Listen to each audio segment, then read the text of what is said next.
projection, 'cause it's time to wake people up. Right here, right now. Hey everyone, and welcome to the Flat Earth Digest episode 11. This will be, of course, another Eclipse flavored episode because that is what everybody's talking about around here. More specifically, everyone is saying that they could not photograph the supposed moon approaching the sun for this eclipse.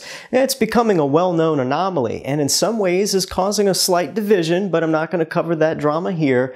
You can go research that part for yourself. Without further ado, let's get started.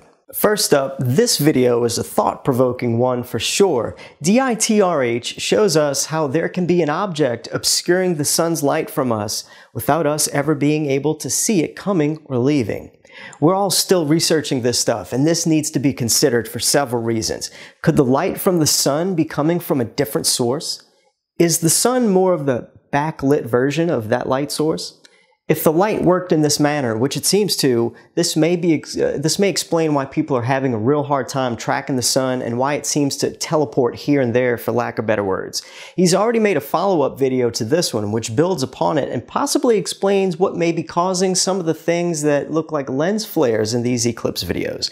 Check out DITRH's explanation here for why we cannot see the object that eclipses the sun coming or leaving. And be sure to watch the follow-up video too. Links are going to be down below. And to follow that video up with what may be an extremely shocking revelation is a video from Mike Helmick, where he shares some photos, including some from David Weiss, showing there's actually nothing blocking our view of the sun during this eclipse. Yeah, you heard me. Don't believe it? Well, what do you think about this? I'm stumped. I mean, listen to Mike talking about this photo being analyzed, and you be the judge. The problem is, there's nothing blocking the light. There's nothing in the way of the light of the sun. The sun is giving off light as normal, as it would be shaped that way as you're seeing it there. This is very, very odd. This is totally unexpected. And we were looking for something totally different during this eclipse. Here, this picture was sent to me by Robert on Facebook, and the same deal. The light pattern is not affected by any object blocking it, means there's no object there. And so, you know, here's the same object. I just reversed it so you're seeing the light part of it. What we did notice is there seemed to be a gathering of light where the sun apparently was supposed to have an object in front of it. We did notice that. Mike also explained away some other anomalies like the many lens flares that people have recorded during the eclipse and are going crazy about. And he also did some further analysis on some eclipse photos with his update video titled Eclipse Update, UFOs, Fake Eclipses, More Strange Things. It's all starting to boil down to the fact that whatever eclipses the sun is not really there. And it's hard to explain, but this is going to be one heck of a ride for the Flat Earth community, let me tell you. Now, here is the best picture that I've got of this bad mamma jamma in the sky. This was emailed to me by a friend in Oregon, and is this not just an amazing picture? I mean, it's stunning. Like, it's almost unreal looking. Anyway, thanks to my super amazing friend in Oregon, you're awesome sauce. Now, let's head back into the thick of it with this video. Crow777 has been dissecting some of NASA's photos as well in his video titled Fantastic Space Images. He breaks down some of the ISS photos of the past and the new one of the supposed eclipse shadow being cast upon the fake ball Earth. And, you know, I can already do decent photo editing myself, and I pretty much know what these guys are doing with the level changes and stuff in the pictures, and I can tell you I stand behind most, if not all, of what they're saying in these videos. Check out a small clip of Crow777's video right here. So the whole narrative behind this is even false. Anyhow, there's one down. I wanted to grab this other image. This is supposedly the eclipse shadow. Let's do the same exact thing that we always do with all the NASA nonsense. We look at this, it's a little more organic looking, but let's jack up the levels and see what we get. There it is, man. Look at all this. What's this green line? I mean, look at all this edit construct. You know, this is not just a snapshot. It just isn't. This is constructed nonsense. Even look at the shadow here of the supposed eclipse. This is supposedly the eclipse. Look. This is constructed nonsense. Anyhow, I just wanted to get this out to show people one of the simplest things you can do is open an image and just jack your levels in Photoshop, and it quite often tells you the tale. If you go back and look at the Pluto images where I did this, you can demonstrate that there is not one pixel in the Pluto images provided by NASA that it wasn't faked or constructed. Anyhow, ma'am, there it is. Cheers. Next up, Glen Beck, a fairly mainstream radio station personality, talks flat Earth, and, well, they make themselves sound like fools for the most part, but I'm in the camp of, any publicity for flat Earth is good publicity. It will get people talking about it. Here's a short clip of what was said during that radio broadcast. It's suddenly warm here and cold in space. Come on. We all know that doesn't make sense. Can't expect us to believe this stuff. They went to a point of actually making diagrams of the sun and the moon and the earth and showing how, see, the shadows would be much bigger if that were true. That was their big point. What? How? I mean, wow. How do they explain? Did we go to the moon? Do you know? Have you? No. Oh, We've gosh. not been to the moon. What? No. Don't be silly, Glenn. That was done on a lot in either Nevada or California. I can't remember where. Next up, Matt Priscilla, or as most of us know him, ODD Reality on YouTube, and also another flat earther named Jimmy Shields were featured on 9 News Denver recently. And get this, the report was titled, Flat Earthers Who Reject Basic Science. Yeah, you heard me right. Flat Earthers Who Reject Basic Science. Yeah! I'm glad it was short, because when you have an interviewer that's this dense, you're just wasting your time anyway. Here's a bit of how that went. I probably will never ever come to the conclusion that the Earth is flat. I want to thank you for subjecting yourselves. Are you gonna look at it, or are you just gonna? I just can't. I'm not. I'm a skeptical person by nature. But am I ever going to believe that the Earth is flat? Absolutely not. All right, fellas. Well, thank you so much for joining me here in the Let's Be Clear truck. Once again, this was all recorded live on Facebook. That interview is going to live on our Facebook page, raw and unedited. So thank you for watching, and that is Let's Be Clear. Next up, the YouTube channel waykiwayki also weighs in on the Eclipse and NASA fakery, and he makes an interesting point here by showing that folks in certain parts of the US were not being shown the eclipse they were supposed to be shown from that area. But then he makes a thought-provoking point about the supposed lens flares that people caught from the eclipse in those areas. People are wondering if these are really lens flares, and I'm starting to think there's something to it. Have a listen to this. But if we look at photos from Southern California or Arizona from yesterday, we come across something really strange. So these people in Southern California and Arizona were to see a partial eclipse. Now let's make it clear that at a new moon, the moon is not lit. It is dark, invisible, unlit, whether day or night. It is only a few days after the new moon eclipse in this case, that we first see the initial slither of self-illumination. But, and here we go, from different people in Southern California and Arizona, we saw this in the sky. Now that ain't right, bro. What is going on? Now it can't be lens reflection, as too many different people in different locations experienced the same anomaly.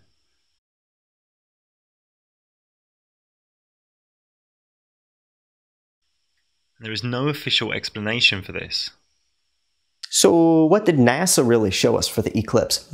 Well, in that same video, waykiwayki shows that several live video weather balloons were sent up to stream this event, many of which were offline or showing severely pixelated videos. He goes on to explain the problems associated with some of them, but look at this. I can't believe they tried to show us this, as if that even looks remotely realistic. NASA posted some pictures with a message. While millions experienced Eclipse 2017, only 6 people saw the umbra, or moon shadow, over the United States from space today.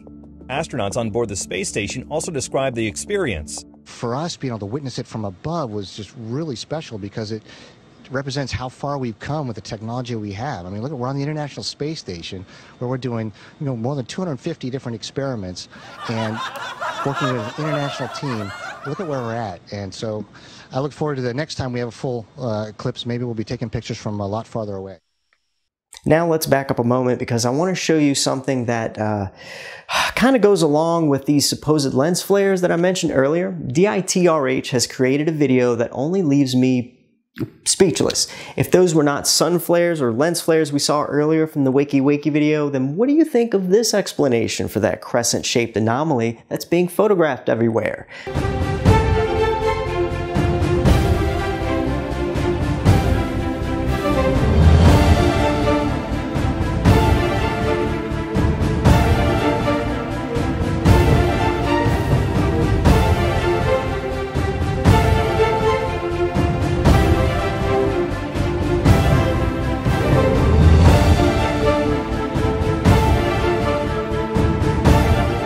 We can obviously see one lens flare, and that's the thing that moves with the camera here, and it's showing a little eclipse, it looks like, even. But the one that doesn't move is really the one that's stumping everyone. Some think that it's the reflection of the dome. Leave your comments down below and watch the full video on DITRH's channel. The links are going to be down below. So you know something? One thing I noticed about all this, everyone seems to be taking HD footage of this eclipse. Some are taking 4K footage, and these people are everyday people like you and me. So what's the deal with NASA not being able to capture this thing in any kind of decent quality? Their weather balloon videos were a complete flop and were attempting to stream in like 240p or something, which begs the question, what happened to the technology that was able to let President Nixon call those Apollo 11 astronauts when they were playing golf on the moon? The President of the United States is in his office now and would like to say a few words to you. Over.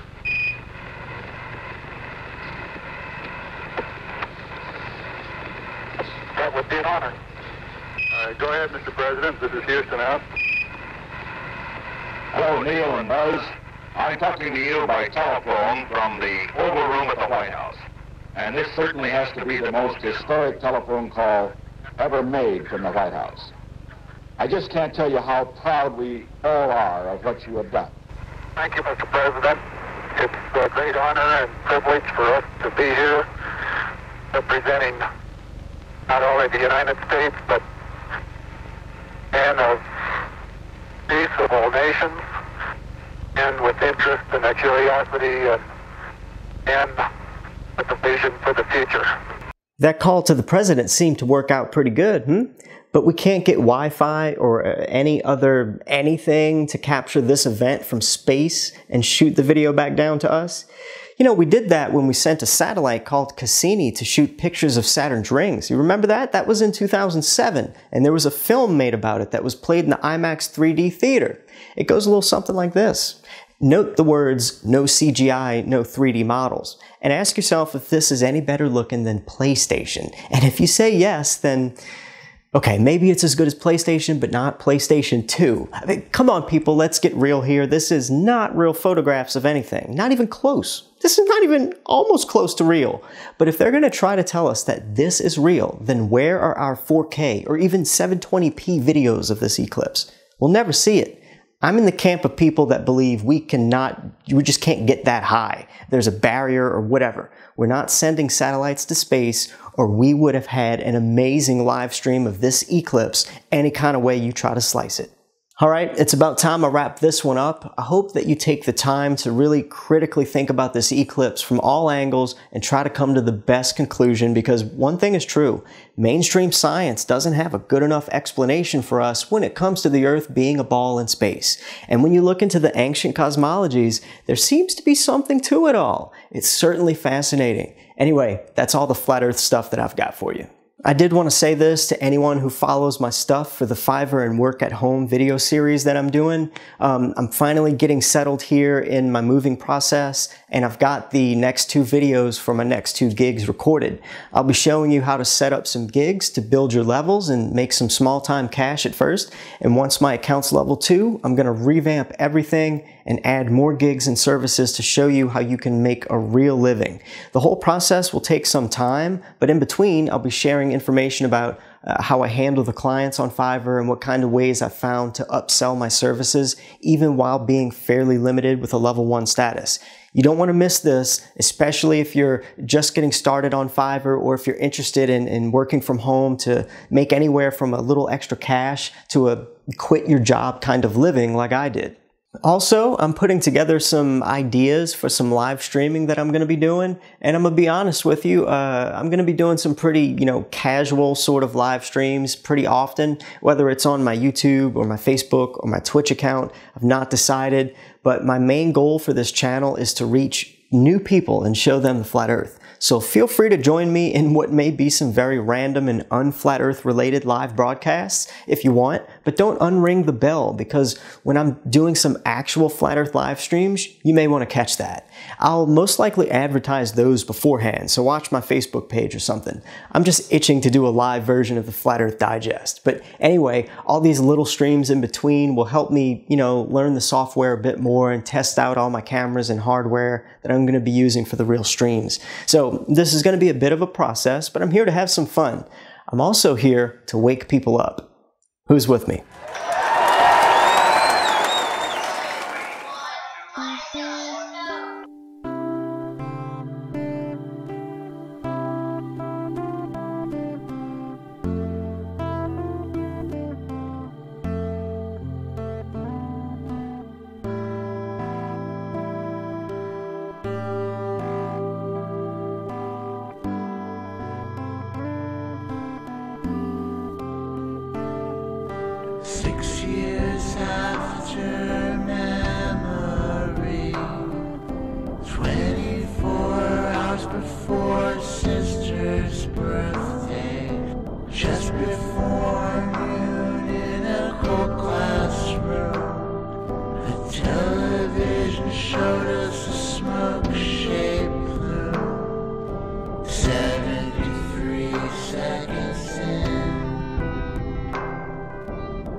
Everybody was really, really sad.